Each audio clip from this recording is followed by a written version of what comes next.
नमस्कार, मेरा नाम है दशरथ प्रधान और आप देख रहे हैं नागपुर लाइव। सुबह की 5 बजे की स्पेशल बुलेटिन में स्वागत है। तो चलिए जानते हैं झारखंड की 25 बड़ी खबरों को फटाफट। झारखंड की 25 बड़ी खबरों को। इससे पहले यदि आपने हमारा चैनल को अब तक सब्सक्राइब नहीं किया है तो तुरंत सब्सक्राइब कर दे, वीडियोस को लाइक करें और ज्यादा से ज्यादा शेयर जरूर करें, ये मैं हर दिन रिक्वेस्ट करता हूं।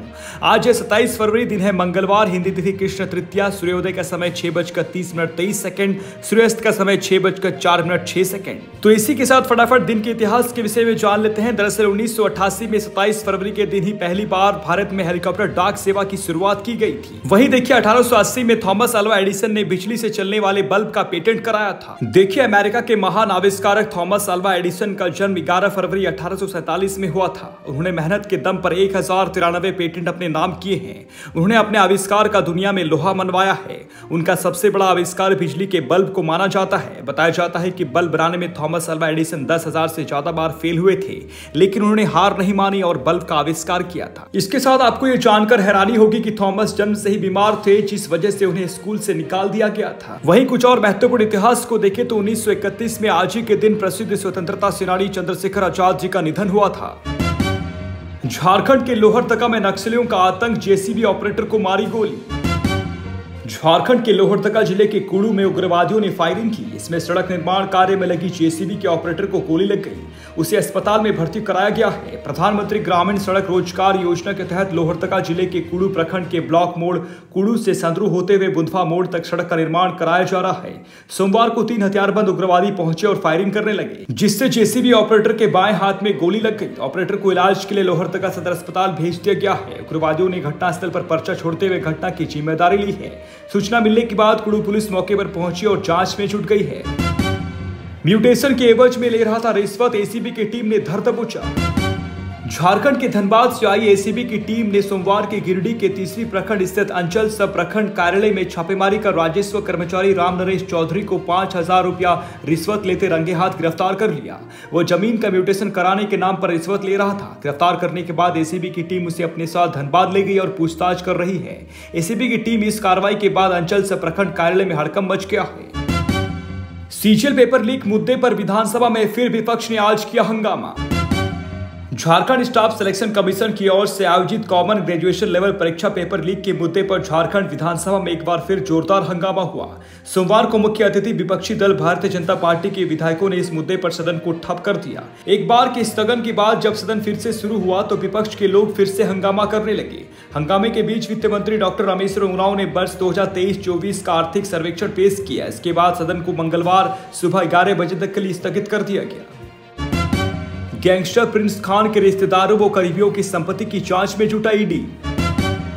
धनबाद के व्यापारियों से रंगदारी वसूलने और फायरिंग करने के मामले में फरार चल रहे वासेपुर के गैंगस्टर प्रिंस खान के रिश्तेदार और करीबियों पर ईडी की नजर है। प्रिंस खान के खिलाफ ईडी ने ECIR पहले ही दर्ज कर लिया है। अब उसके करीबियों और रिश्तेदारों की संपत्ति की जांच शुरू कर दी है। सूत्रों की माने तो अभी तक प्रिंस खान ने धनबाद के सैकड़ों व्यवसायियों को फोन कर रंगदारी मांगी है। रंगदारी के उस पैसे का इस्तेमाल उसके परिजन और करीबी भी उठा रहे हैं। ऐसे लोगों की सूची तैयार किया जा रहा है। वहीं ईडी ने प्रिंस खान उर्फ हैदर के खिलाफ मामला दर्ज करने के बाद उसे सरझा से लाने की तैयारी में जुट गई है। कुख्यात नक्सली साहेब राम मांझी को मिली पारसनाथ की कमान। नक्सलियों के लिए सेफ माने जाने वाला पारसनाथ जोन की कमान भाकपा जनरल कमेटी के मेंबर और 10 लाख की इनामी साहेब राम मांझी को सौंप दी गई है। साहेब राम मांझी को यह जिम्मेवारी 1 करोड़ की इनामी नक्सली संगठन की सेंट्रल कमेटी के मेंबर प्रयाग मांझी और विवेक दा ने सौंपी है। पारसनाथ जोन की कमान संभालने के बाद साहेब राम मांझी इलाके में नक्सली संगठन को मजबूती करने के साथ साथ संगठन में नए सदस्यों को जोड़ने में जुटा हुआ है। पुलिस सूत्रों ने यह जानकारी दी है। गौरतलब है कि साहेब राम मांझी पीटा थाना क्षेत्र के कर्दू का रहने वाला है। उस पर सरकार ने 10 लाख रुपए के इनाम घोषित कर रखा है। बता दें कि 15 लाख की इनामी नक्सली कृष्णा हस्ता की गिरफ्तारी के बाद पारसनाथ जोन खाली था। अदानी ग्रुप के अंबुजा सीमेंट्स गोड्डा में करेगा 1000 करोड़ रुपए का निवेश। संताल परगना की पहली सीमेंट फैक्ट्री गोड्डा के मोतिया गांव में खुलेगी। अदानी ग्रुप के अंबुजा सीमेंट्स 1000 करोड़ रुपए के निवेश के साथ गोड्डा में सीमेंट फैक्ट्री लगाने की घोषणा अंतिम रूप से कर दी है। गोड्डा में संचालित अदानी पावर प्लांट के कोयले की राख से अंबुजा सीमेंट तैयार की जाएगी। यह अत्याधुनिक सीमेंट ग्राइंडिंग यूनिट होगा। पावर प्लांट के फ्लाई ऐश का उपयोग सीमेंट निर्माण में होने से पर्यावरण पर पड़ने वाली प्रभाव को भी रोका जाएगा। साथ ही संताल परगना में सर्कुलर इकोनॉमी में बेहतर योगदान होगा।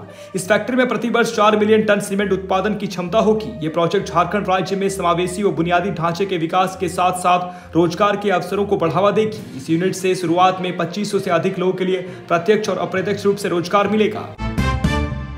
बिहार का युवक सीआईएसएफ डीआईजी का बॉडीगार्ड बनकर करता था ठगी, बंगाल से हुआ गिरफ्तार।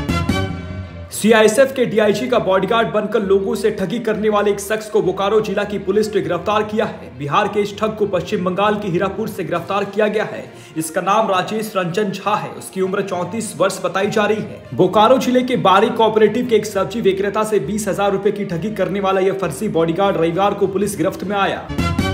रांची पुलिस को मिली बड़ी सफलता, पार्ट टाइम जॉब के नाम पर ठगी करने वाले को पटना से किया गिरफ्तार। पार्ट टाइम जॉब और निवेश के नाम पर अधिक मुनाफा देने के बहाने 28,94,505 रुपए साइबर फ्रॉड करने के केस में साइबर थाना की पुलिस ने संजीव कुमार को पटना से गिरफ्तार किया है। वो पटना जिले के कंकरबाग का रहने वाला है। गिरफ्तार कर रांची लाए जाने के बाद उसे न्यायिक हिरासत में जेल भेज दिया गया है। साइबर थाना की पुलिस ने आरोपी के पास से एक मोबाइल, 2 सिम, एक चेकबुक, 3 ATM कार्ड और एक पैन कार्ड बरामद किया है। साइबर थाना प्रभारी नेहा बाला के अनुसार इस केस में पूर्व में 2 साइबर अपराधियों को गिरफ्तार कर न्यायिक हिरासत में जेल भेजा जा चुका है। केस के अनुसंधान में ये जानकारी मिला है कि साइबर अपराधियों ने ठगी के लिए सेल कंपनी बनाकर रखी थी। इसका नाम शिवांश इंजीनियर्स रखा था। कंपनी के आईसीआईसी बैंक के खाते में 17 दिसंबर 2022 से लेकर 15 जनवरी 2023 तक कुल 45,04,729 रुपए साइबर फ्रॉड के पैसे जमा हुए थे।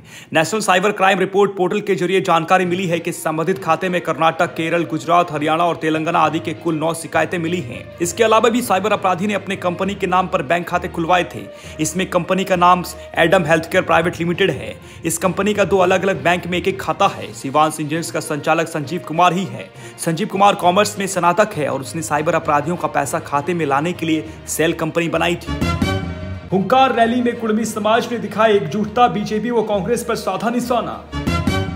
कुड़मी समाज की हुंकार महारैली में मुख्य संयोजक शीतल औदार ने कहा कि अब समाज अपने संवैधानिक अधिकार को लेकर सचेत हो चुका है। कुड़मी समाज को सभी राजनीतिक दलों ने छलने का काम किया है। आजादी के बाद कांग्रेस पार्टी ने कुर्मी जनजाति को धोखे में रखकर अनुसूचित जनजाति की सूची से हटाया। अब बीजेपी छलने का काम कर रही है। यदि केंद्र सरकार कुड़मियों को अनुसूचित जनजाति की सूची में सूचीबद्ध नहीं करती है और कुड़माली भाषा को 8वीं अनुसूची में शामिल नहीं करती है तो लोकसभा चुनाव में इसका परिणाम भुगतने के लिए तैयार रहे। वे रविवार को मोराबादी मैदान में आयोजित हुंकार महारैली को संबोधित कर रहे थे। बता दें कि झारखंड की राजधानी रांची के मोराबादी मैदान में रविवार को टोटमे कुड़मी समाज द्वारा हुंकार महारैली आयोजित की गई थी। इस दौरान शीतल औदार ने हुंकार महारैली के माध्यम से केंद्रीय मंत्री अर्जुन मुंडा से कहा कि कुड़मियों को उन्होंने सबसे अधिक धोखा देने का काम किया है। 2004 में मुख्यमंत्री रहते जब आपने कुड़मी जनजाति को अनुसूचित जनजाति की सूची में सूचीबद्ध करने की अनुशंसा केंद्र से की थी, तो अब आप किस मुंह से कहते हैं कि केंद्र के पास कुड़मियों का कोई मामला लंबित नहीं है। शीतल औदार ने कहा कि लोकसभा चुनाव से पहले यदि केंद्र सरकार अनुसूचित जनजाति की सूची में सूचीबद्ध करने की कार्रवाई शुरू नहीं करती है तो झारखंड में बीजेपी को कुड़मी बहुल 9 लोकसभा सीटों से जीतने नहीं दिया जाएगा। रांची के सीएम आवास में जेएमएम का हुआ मिलन समारोह, 3000 लोगों ने ली पार्टी की सदस्यता।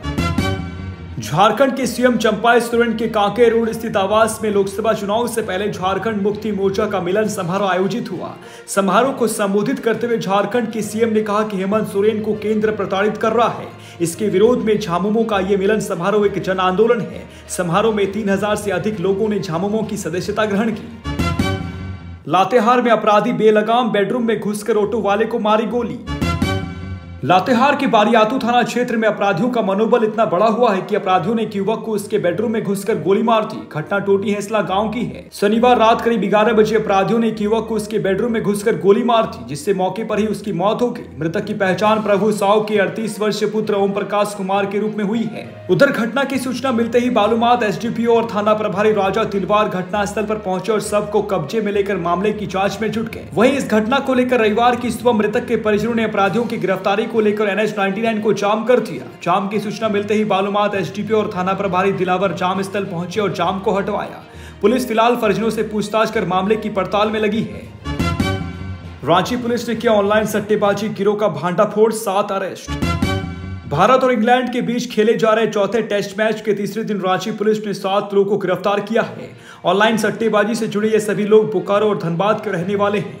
रांची के एसएसपी चंदन कुमार सिन्हा के निर्देश पर यह कार्रवाई की गई है। एसएसपी ने रविवार को प्रेस कॉन्फ्रेंस कर यह जानकारी दी है। एसएसपी ने बताया कि शनिवार को उन्हें गुप्त सूचना मिली थी कि झारखंड की राजधानी रांची में कुछ लोग ऑनलाइन सट्टेबाजी के जरिए ठगी का काम कर रहे हैं। इस सूचना के आधार पर सिटी एसपी राजकुमार मेहता ने सदर डीएसपी संजीव कुमार बेसरा के नेतृत्व में एक टीम का गठन किया।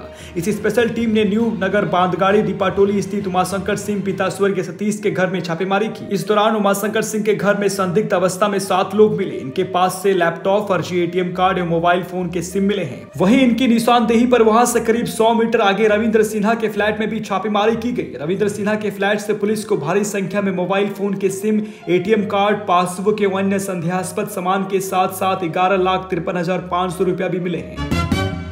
गोमिया में जंगली हाथी ने मचाया उत्पात, 2 महिलाओं के साथ एक वृद्ध को मार डाला।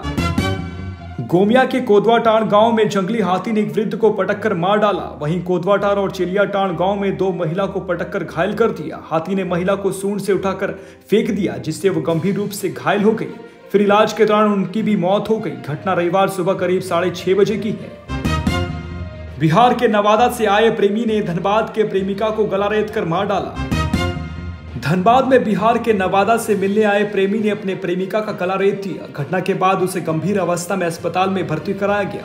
जानकारी के मुताबिक महिला सुबह मॉर्निंग वॉक करने निकली थी। इस दौरान प्रेमी ने पीछे से गर्दन पर चाकू से ताबड़तोड़ वार कर दिया। घटना में घायल महिला को इलाज के लिए SNMMCH में भर्ती कराया गया है, जहाँ उसकी स्थिति गंभीर बनी हुई है। महिला झरिया की रहने वाली है और पहले से शादीशुदा है। 4 साल से सूरज यादव नाम के युवक से उसका प्रेम प्रसंग चल रहा था।